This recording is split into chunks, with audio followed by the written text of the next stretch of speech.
कार्यक्रम के पुण्यार्चक हैं श्री वर्धमान श्वेतांबर स्थानकवासी जैन श्रावक संघ ट्रस्ट, उपाध्याय प्रवर प्रवीण ऋषि चातुर्मास समिति। साथ में जीने वाला व्यक्ति कैसे कैसे प्रभु को महसूस करता है, और इसलिए सुधर्मा स्वामी के प्रभु महावीर हम सबके प्रभु महावीर से बहुत जुदा है, बड़े अनूठे हैं।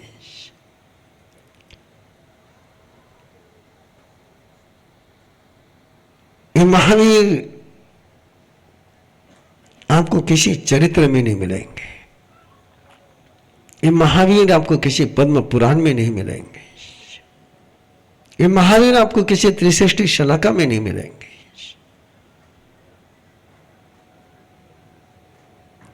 ऐसे महावीर आपको आगम में नहीं मिलेंगे जो पुच्छ सुनम में है। कि आगम में तो प्रभु के वचन है, प्रभु के वचन और प्रभु इसमें उतना ही अंतर है जितना सूर्य के प्रकाश में और सूर्य में अंतर है।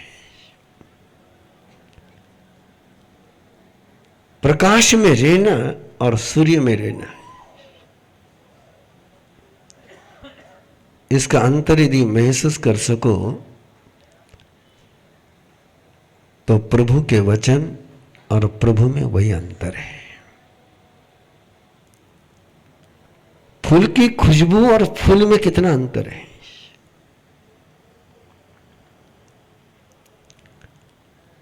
खुशबू केवल आपके नाक को पता चलती है, लेकिन फूल हाथ में आ जाए तो गंध भी आ जाती है, रस भी मिल जाता है, स्पर्श भी मिल जाता है, आकार भी मिल जाता है, और इनके परे एक चीज रहती है जो सौंदर्य रहता है, ब्यूटी। किसी लैबोरेटरी में तुम फूल का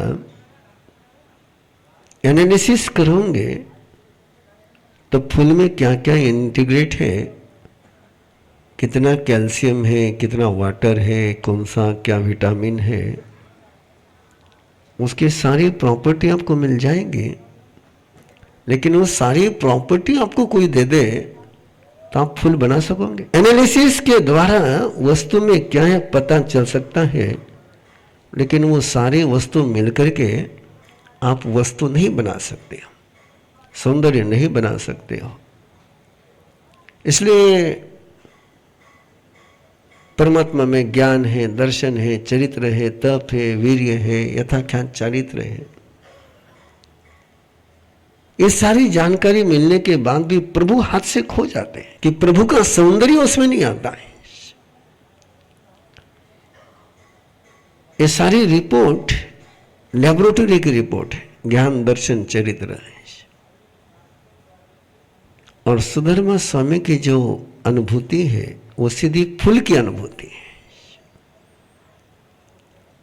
इसलिए सौंदर्य सौंदर्य होता है और उसको देखने के लिए नजर लगती है।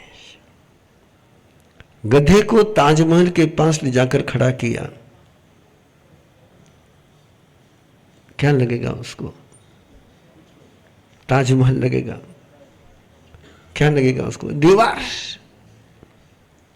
राइट ना? भैंस के सामने बीन बजाई, क्या होगा? मैं पूछ रहा हूं, समझ में आएगी उसके। गधे को चंदन दे दिया, हा? बंदर को अदरक दे दिया, बस बुरा न माने, बुरा न माने, बिना बोले बुरा मान गया आप तो, बुरा न माने, है ना? प्रभु महावीर को समझना हो तो सुधर्मा स्वामी के नजर से ही देखना पड़ता है। वहां ना भैंस काम में आती है,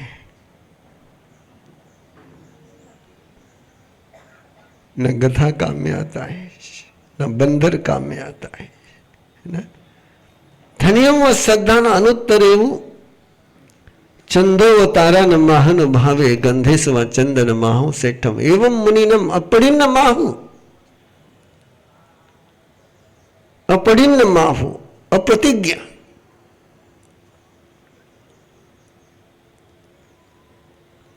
कोई संकल्प नहीं है, कोई प्रतिज्ञा नहीं है, और अपना काम तो प्रतिज्ञा के बिना चलता ही नहीं है। यदि आपके और मेरी जिंदगी में कमिटमेंट नहीं हो तो हमको क्या क्या पनिशमेंट मिलेंगे उसकी कल्पना नहीं कर सकते। लेकिन परमात्मा के पास कोई प्रतिज्ञा नहीं है, अप्रतिज्ञा है। और कैसे अप्रतिज्ञा? थनियों सदान अनुत्तरे, कि परमात्मा का जो शब्द है, जो वाणी है, अब शब्द के लिए आपको यदि कहा कि किसी के शब्दों के लिए उपमा देनी है तो आप किसके देंगे? गंगा नदी का धो धो पानी,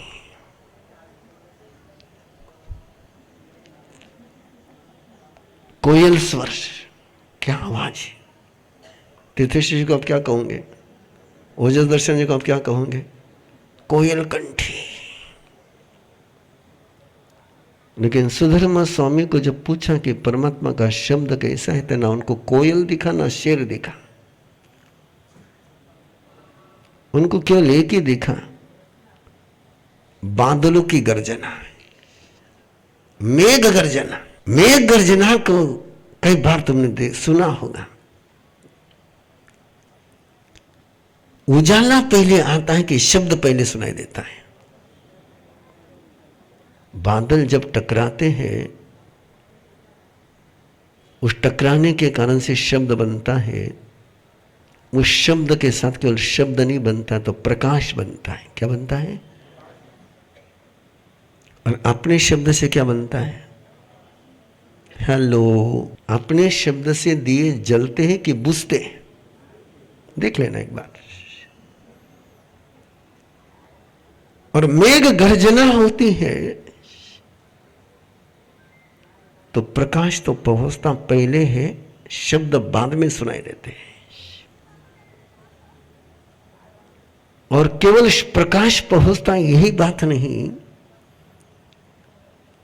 तो आपको पता है बिजली कैसी गिरती है ना, बिजली में कितनी ताकत, कितना मैग्नेट।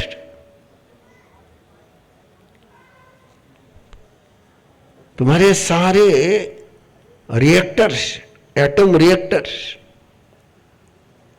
और मेघ गर्जना से तैयार होने वाली बिजली, इसका कोई गणित लगा सकते हैं आप? तो सुधर्मा स्वामी जब परमात्मा की तरफ देखते तो उनको लगता है परमात्मा क्या है? मेघ गर्जना है। ठनियम स्तनित शब्द, यानी मेघ का शब्द है, बादलों का शब्द है। और बादलों का शब्द,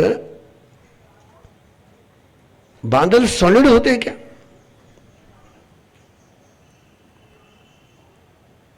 आपसे पूछ रहा हूं। नहीं। फिर भी आवाज आता है, और ऐसा आवाज कि पूरा आकाश गूंजा देता है। और केवल गूंजाता ही नहीं तो उजाला भी कर देता है। केवल उजाला ही नहीं होता है तो विद्युत शक्ति भी निर्माण होती है।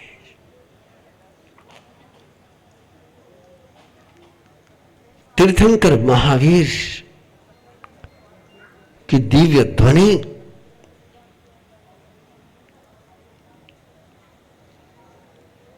गंधर के पास भी पहुंचकर उजाला करती है, अयवंता को भी उजाला देती है, और वहां आया हुआ पशु पंछी भी उजाला पाता है। वहां आया हुआ मिथ्यात्व भी शांति की अनुभूति करता है। वहां आया हुआ शेर भी अहिंसा की अनुभूति में तन्मय हो जाता है। वहां आई हुई गाय भी अभय की अनुभूति करती है। ये प्रकाश, उस प्रकाश के साथ में जो वचनातिशय की शक्ति, और वो ये बिजली तो पलक में, ये बिजली पलक में। और महावीर के शब्दों का उजाला 21,000 साल तक है, 21,000 ईयर्स।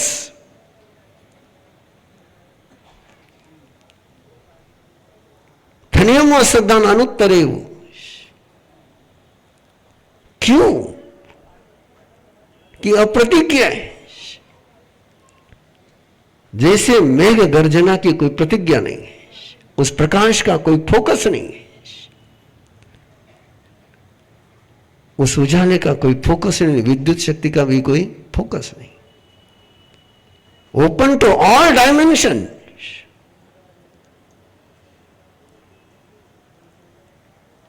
ऐसे मेरे प्रभु महावीर है। धनियम सदानो अनुत्तरेव, उससे भी अनुत्तर। अनुत्तर क्यों कहा? कि मेघ गर्जना का शब्द तो जब तक गड़गड़ाहट है तब तक है, बादल बरस गए समाप्त हो गया। लेकिन प्रभु महावीर का जो वचनातिशय की ध्वनि है, वो प्रभु महावीर बोले तब भी है, और प्रभु महावीर नहीं बोले तब भी है। 21,000 ईयर्स। और कैसा उजाला, गजब का उजाला आया। उस उजाले की तो कल्पना असीम, कि पंचम आर्य के आखिरी में 4 जीव उस उजाले से एक भवावतारी बन जाएंगे। क्या उजाला है! जिस समय में प्राय लोग नरक में जाएंगे, तिरंज गति में जाएंगे, पंचम आर्य के आखिरी समय में मैक्सिमम जीव मनुष्य कहां जाएंगे? नरक में या तिरंज गति में। मोर देन 99% कि 2 ही गति के दरवाजे खुले, नरक गति। और ऐसे 99% में भी जिनके पास मेरे प्रभु का उजाला है, मेरे प्रभु के शब्द है, ऐसे 4 जीव एक भवावतारी बनेंगे। क्या उस वाणी का प्रकाश है! क्या दिव्य आलोक है! लेकिन फिर उन शब्दों को याद करिए, गधे को ताजमहल महसूस नहीं हो सकता है, बंदर को अदरक का स्वाद आ नहीं सकता है, और भैंस को संगीत की अनुभूति हो नहीं सकती है। इस उजाले को महसूस करने के लिए, इस ध्वनि के संगीत को समझने के लिए कई सुधर्मा स्वामी के चरणों में जम्बू स्वामी बनकर के पहुंचना ही होता है। और इसलिए एक प्रण करिए, एक संकल्प करिए, इस दुनिया को यदि उजाला देना है तो केवल तीर्थंकर की वाणी उनके पास पहुंचा दीजिए, बाकी सारा काम वो करेगी। एक बार उनको केवल तीर्थंकर से जोड़ दीजिए, बाकी सारा काम तीर्थंकर परमात्मा कर लेंगे। Only you connect. रानी चेलना ने केवल श्रेणी को भगवान महावीर के साथ जोड़ दिया, बाकी सारा काम हो गया। और एक अनूठा अवसर है आपके पास कि परमात्मा के वत्थनीयम वस्तदानो अनुत्तरेयम, उस दिव्य ध्वनि को, उस वचनातिशय के पुण्य को ग्रहण करने का, जीने का, महसूस करने का, और जन्म जन्म के अंधियारे से मुक्त होकर के प्रभु के उजाले में जीने की यात्रा शुरू करने का है। धन्यो व सद्दानो अनुत्तर्यो चंदो व तारा न महानुभावेश। अब आसमान के तरफ नजर उड़ गई है।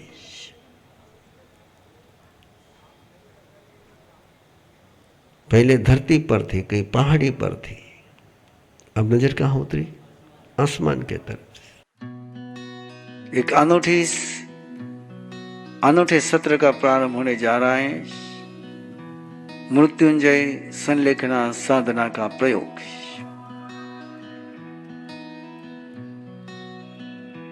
कैसे रोजमर्रा की जिंदगी में उसका प्रयोग कर सकते हैं। ये मत सोचिए कि मृत्युंजय की साधना यानी मरने की तैयारी नहीं, संलेखना यानी मरने की तैयारी नहीं, तो संलेखना यानी स्वयं की अमरता के साथ जीने की तैयारी।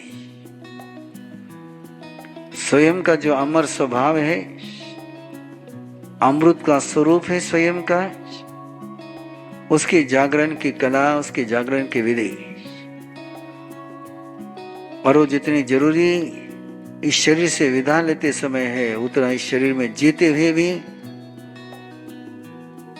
उसका जागरण बहुत जरूरी है। इसलिए कई लोगों को लग रहा होगा कि मरने के पहले मरने की तैयारी क्यों करें, लेकिन ये संलेखना की साधना ने मरने की तैयारी नहीं है, तो उन पलों में भी कैसे जिंदा रहा जा सकता है, कैसे अमरता का एहसास किया जा सकता है, उसकी साधना है। जिनको आप जोड़ सकते हो, जिनको जुड़ना हो, उनका स्वागत है। तो आज ही रजिस्टर कीजिए, scan the QR code on screen और contact the number on screen for more details. इस कार्यक्रम के पुण्यार्चक हैं श्री वर्धमान श्वेतांबर स्थानकवासी जैन श्रावक संघ ट्रस्ट, उपाध्याय प्रवर प्रवीण ऋषि चातुर्मास समिति, महावीर भवन इंदौर।